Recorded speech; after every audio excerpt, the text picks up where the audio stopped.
인공지능 AI를 완전히 새롭게 만들려는 구글의 거대한 계획, 그 마쿠를 들여다보면 정말 흥미로운 지점이 하나 있습니다.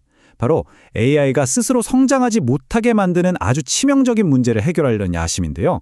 오늘은 구글이 어떻게 AI의 기억상실증을 치료하고 있는지 그 핵심 전략을 한번 제대로 펼쳐보겠습니다. 이 말을 한 사람이 누구냐? 바로 구글 딥마인드의 수장, 데미스 하사비스입니다. 이 한 문장에서 구글이 지금 AI 경쟁을 얼마나 진지하게, 아니 거의 전쟁처럼 여기고 있는지 느껴지지 않으세요? 이건 그냥 기술 개발이 아니라 역사에 기록될 전투라는 겁니다. 자, 그럼 하사비스가 그리는 미래가 대체 어떤 모습일까요?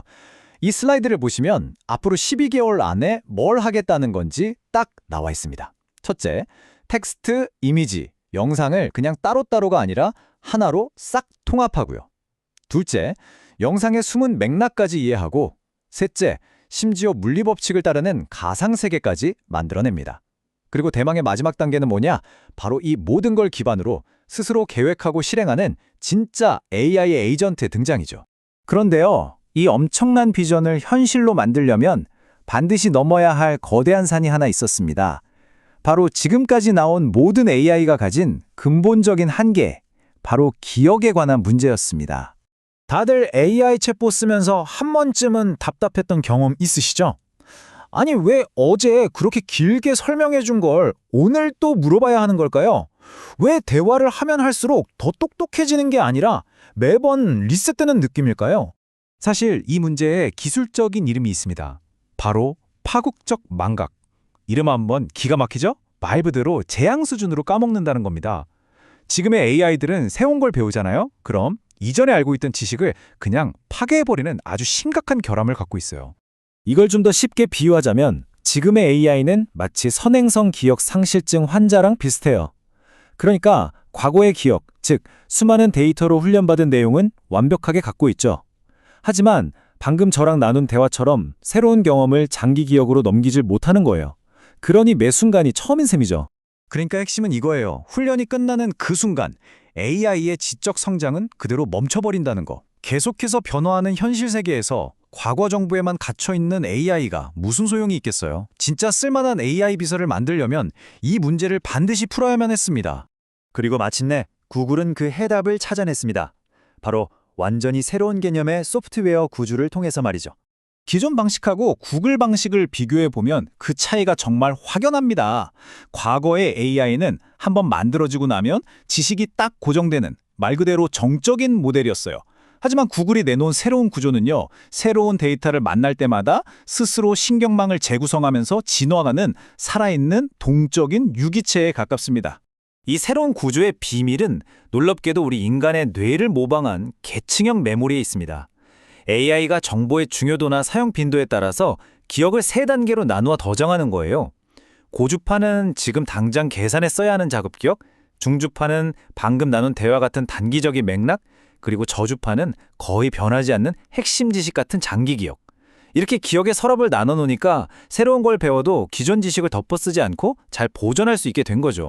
바로 이 계층 구조 덕분에 AI는 드디어 우리 인간처럼 경험을 통해 배울 수 있게 된 겁니다. 이제 사용자와의 스쳐 지나가는 대화 하나하나가 그냥 사라지는 게 아니라 AI의 뇌에 차곡차곡 쌓여서 영구적인 지식이 되는 거죠. 이게 바로 게임 체인저입니다. 그런데 말이죠, 이 혁신적인 소프트웨어는 이야기의 딱 절반에 불과합니다. 아무리 똑똑한 두뇌라도 그걸 담을 몸이 없으면 소용없잖아요. 이 새로운 두뇌가 제대로 작동하려면 그에 걸맞은 완전히 새로운 몸, 즉 하드웨어가 필요했습니다. 자, 바로 이 슬라이드가 모든 조각을 맞추는 핵심입니다. 소프트웨어에서 정의한 그 주파수 개념이 어떻게 실제 하드웨어와 딱 맞아떨어지는지를 보여주거든요. 보세요.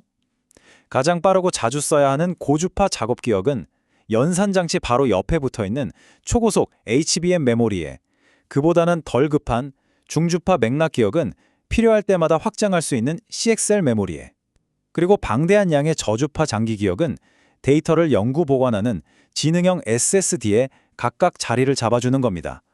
각 기억의 성격에 딱 맞는 최적의 칩을 찾아준 셈이죠.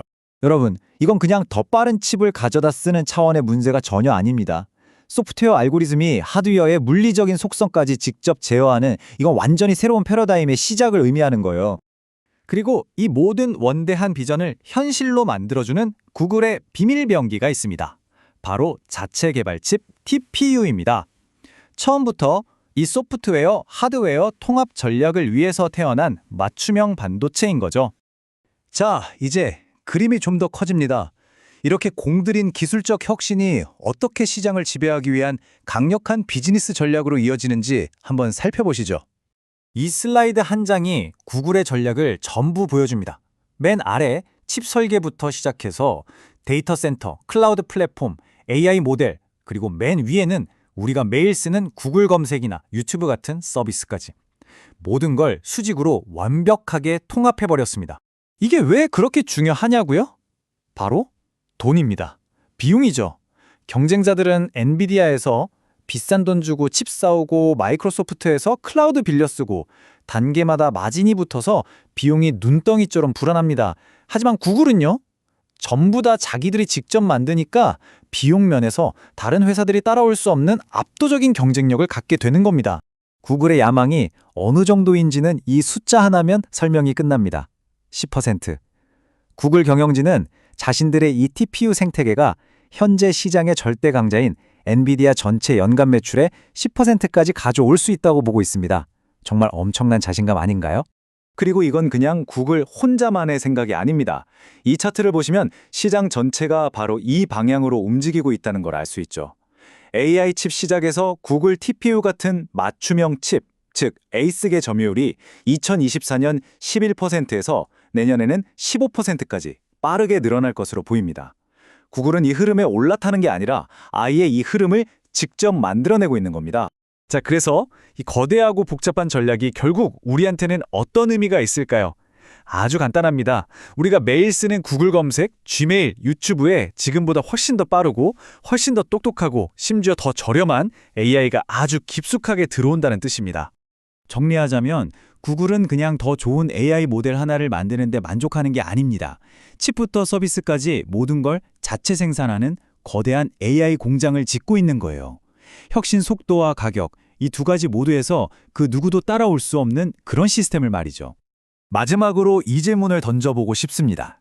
과연 구글은 이 치열한 AI 전쟁에서 정말 누구도 넘볼 수 없는 경제적 해자, 즉 철옹성을 쌓은 것일까요? 아니면 매일같이 게임의 룰이 바뀌는 이 싸움에서 잠시 앞서 나가는 더 효율적인 기계를 만든 것에 불과할까요? 미래는 아직 누구도 알 수 없습니다.